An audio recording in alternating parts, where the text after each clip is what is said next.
Olá pessoal, seja bem-vindo, canal com recorrência, hein? Tô postando direitinho agora, gente, mas é porque foi tanta ideia, fomos tentando tanta coisa, você vê que no meu canal tem até uns vídeos um pouco diferentes, mas sempre tentando passar informação, né? Eu gosto de ajudar, então ajude-me também a ajudar vocês e a gente trazer mais gente, então compartilhe, põe sininho aí, dá like, bate palma, dá aquela giradinha, tamo junto, galera.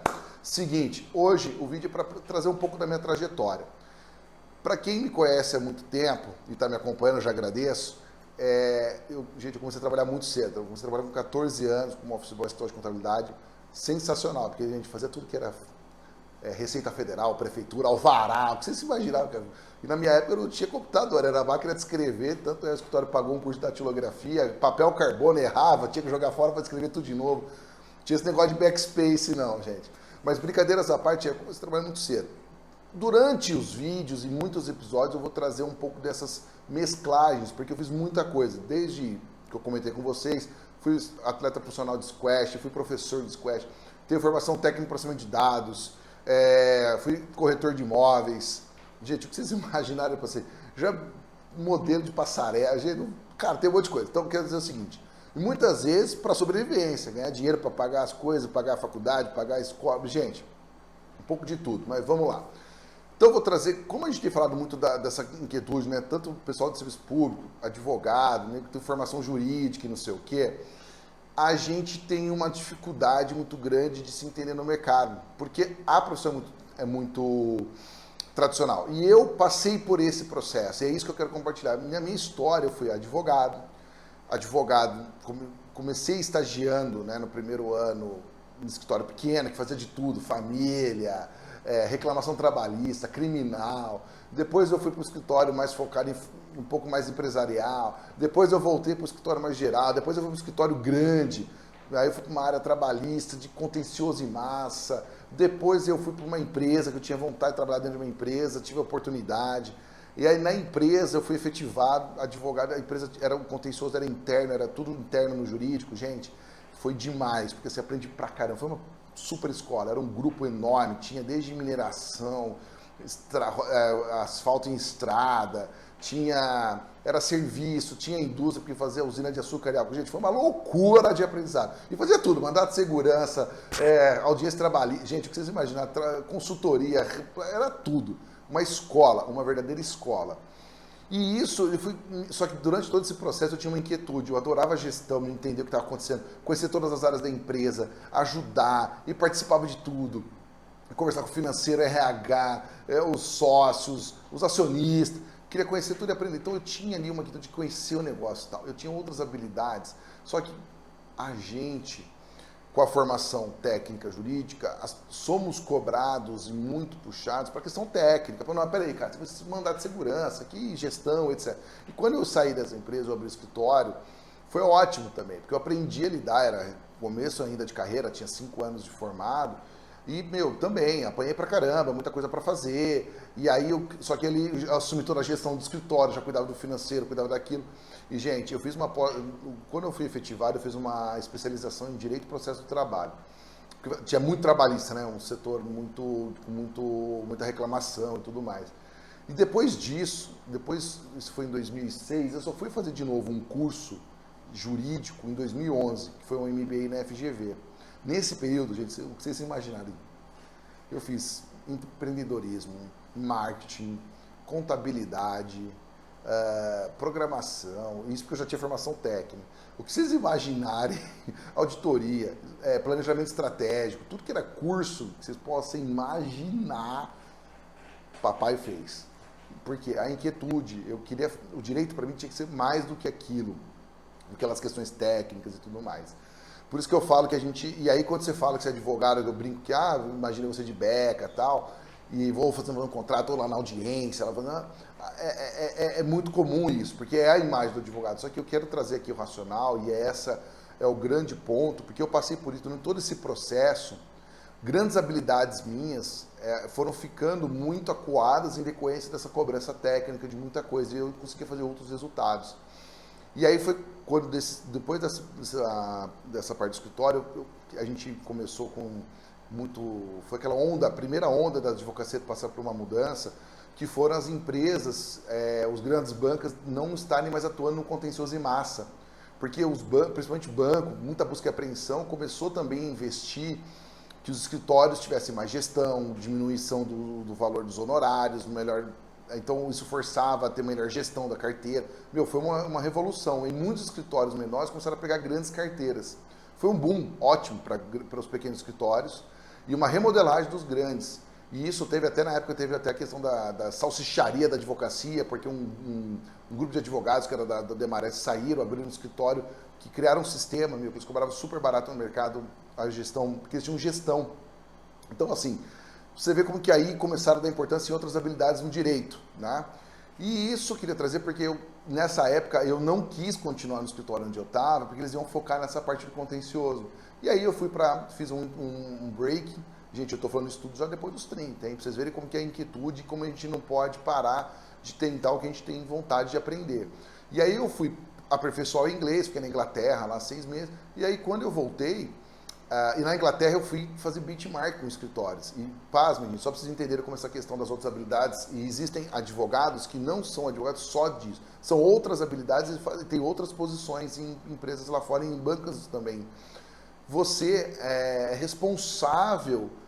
Não tem fórum que o processo fica no fórum. O processo fica, em alguns países, no escritório. Na Inglaterra, o escritório monta o processo. Colhe a prova dos dois lados, recebe os documentos, ele que monta tudo. Olha que responsabilidade isso. E aí o advogado que tem que fazer a parte técnica, não, tem habilidades para tudo. A mesma coisa, só para a gente trazer mais um racional de mudanças que nós estamos passando, eu defendia muito os paralegais no passado, era tratar, o cara que não passou na OAB e tal, eu olhava aquilo e falava, gente, mas o cara não passou na OAB, e daí? Ele tem outras habilidades, talvez ele goste de outras coisas. Cara, hoje, e eu trabalhei muito nisso, em vários escritórios, em alguns lugares viraram controladoria, em outros viraram legal operation, é uma gerência própria, ganha tão bem quanto um advogado, né? E antes era assim, o cara que não passou. Só para vocês entenderem como vai mudando, e a gente às vezes descarta bons profissionais porque, e não vê uma habilidade, porque a gente não investe às vezes no escritório. Então eu estou dizendo isso porque eu passei por muitos lugares, isso me deu muita experiência. Depois do escritório, quando eu voltei, fiquei na Suzano como gerente jurídico, né? Eu entrei como advogado sênior, cresci muito em decorrência dessa inquietude. Depois eu fui trabalhar no governo, assumi uma posição de gestão pública. Fui coordenador no MEC, cara, loucura, coisa maravilhosa. Cheguei achando que manjava tudo, porque vamos jogar aqui a gestão privada, vamos arrumar o país, né? Aquela coisa. E aí você descobre que, gente, não é bem assim.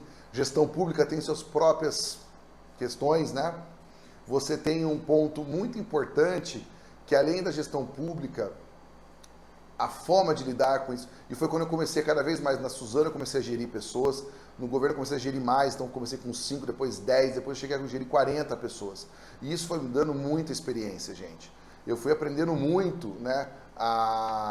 Eu fui aprendendo muito as questões de como lidar com as pessoas, entender, e eu sempre me preocupei, sempre conversava muito com quem trabalhou comigo, minhas equipes, quem não estava feliz naquela área, queria mudar, ajudei. Por isso, porque eu sabia que eu passei por isso. Né? Trabalhei com legislativo, fui para a CNI, trabalhei com projeto legislativo, aprendi a votar, gente, depois dessa, porque olha, descobri que eu não sabia nada do processo legislativo. O que eu aprendi na faculdade era constitucional ali. A prática é outra, maravilhoso. Depois de tudo aquilo eu aprendi que aquilo eu podia usar no business, no meu dia a dia, no privado mesmo, as empresas, para decisões estratégicas. E aí, gente, eu fui depois para uma empresa de pesquisa e desenvolvimento, que fomentava pesquisa e desenvolvimento. Depois eu comecei a dar consultoria de implementação de gestão, voltei para a Suzano, fui para uma área de relações institucionais governamentais, trabalhei em grandes empresas, na Whirlpool, na Suzano, na própria Equipave, em escritórios grandes, consultoria. Então, assim, a minha experiência é grande. E tudo isso que eu quero dizer para vocês dessa experiência, e nós vamos explorando depois com exemplos práticos, com o que nós vamos trazer de reflexão, é que é o seguinte: por muito tempo eu mudei, às vezes, de posição, porque eu era cobrado por umas questões técnicas e eu estava dando resultado em outras coisas na gestão, melhorei a área e tal, e a gente muitas vezes não tem essa visão. Comecei a investir na questão de inovação, eu defendo a questão da inovação e que ela está impactando nós de formas positivas e negativas. A negativa é principalmente no nosso eu, porque está abrindo um mar de possibilidades e a gente não está conseguindo se enquadrar com tanta coisa, e a questão da inovação também tem uma questão de ajuda cultural. Muitos profissionais estão sendo descartados, estão tristes, estão com medo, estão perdidos. Muitos poderiam mudar, muitos poderiam ser reaproveitados porque estão no ambiente errado para ela, porque ela podia estar fazendo contratos com uma empresa mais dinâmica. Tem espaço para todo mundo. E eu falo porque como eu passei por tudo isso, nesse percurso, muitas pessoas eu gerei, muitas pessoas que eu gerei tinham incomodado, não eram bem aproveitadas, não estavam felizes. E quando eu falo feliz, não é felicidade, eu falo alegria, estar bem com o que está fazendo. Estava entendendo que aquilo que ela está fazendo fazia sentido, ela queria estar trabalhando com aquilo. E muitas vezes eu ajudei isso, eu ajudei pessoas, amigos que vinham me procurar e eu não dava valor para mim mesmo. Eu não olhava para mim, que eu não, gente, Thiago, você é extrovertido e tal, não sei o que, não adianta você querer trabalhar num lugar que é fechado, que não pode fazer, você não pode ser extrovertido. Tem lugares que são assim, e ok. Então, essa experiência que eu tive de passar em vários lugares e vendo essa inquietude que nós temos em vários lugares, das pessoas que estão passando por um processo por causa da inovação da tecnologia, principalmente a área jurídica, ela está passando por uma reformulação muito pesada. O serviço público também, a digitalização, a inovação, que atinge as outras áreas que estão mais avançadas, essas áreas, né, a pública e a jurídica, ela está passando por um momento muito delicado, porque ela em si está passando por uma inovação, digitalização, tecnologia, e o mercado em volta dela está mais acelerado com esse processo, está exigindo também. Então, escritórios estão sendo cobrados da forma de prestar serviço, o serviço público agora também com a disponibilização de informação e muito de gente pesquisando e pega dado daqui e vai para lá. Então, e isso gera uma satisfação. Mas existe possibilidade para todo mundo se enquadrar. Precisamos conhecer nossas skills, conhecer o nosso eu no sentido quem sou eu como profissional e quais são as minhas habilidades e aproveitar isso e fazer migrações estruturadas. E os líderes têm um papel fundamental em ajudar isso. Não force uma pessoa que não é compatível com aquilo a permanecer ali. Mas não demita ela. Ajude ela a transitar por uma outra área que ela se enquadra.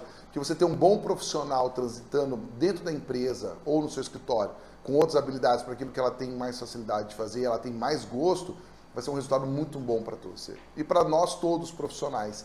Então, gente, é isso que eu quero trazer. Vamos trazer mais exemplos. Eu vou mesclar com muitas das minhas experiências.